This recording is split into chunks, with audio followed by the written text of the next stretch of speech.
Picture the scene. Your neighbor just got a brand new car, or you hear about somebody who bought a holiday home, or one of your friends got a promotion at work.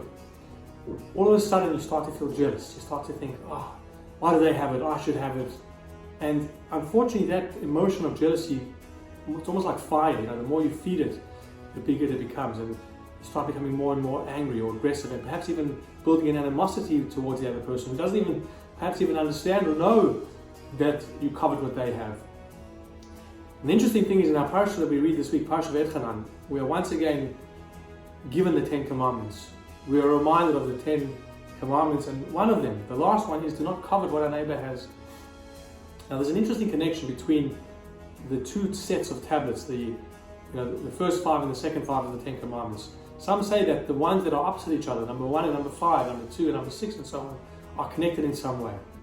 Number 5 is the mitzvah, or the commandment to honor our parents. Number 10 is to not covet. What connection is there between these two mitzvot, between these two commandments? And I think herein lies a very interesting, perhaps some type of inspiration or antidote to curbing that jealousy that might arise, to stopping it.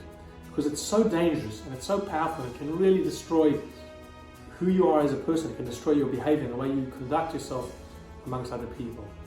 And the idea is to honor our parents. You might think, why do we need a commandment to honor our parents? Surely it's obvious.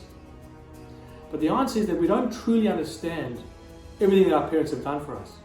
We might see a small part of it, but when we were children, when we were infants, even when we got older, we may not have seen everything that happened behind the scenes, the amount of effort and stress, pain and toil that they went through to raise their children.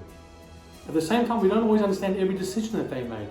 We may think, when you're young, you think you know it all, and your parents are telling you, no, you cannot go there, you cannot do this, and you get angry, you get upset.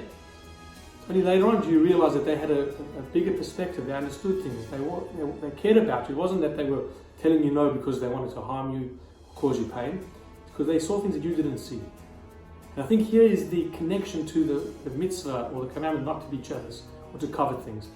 God is telling us, you think you want that job, you think that this house is what you need, or you think this brand new car. God says, you don't see it the way I see it. Don't be jealous. The fact that you don't have it doesn't mean that there's something wrong or that you don't deserve it. I'm seeing what you need.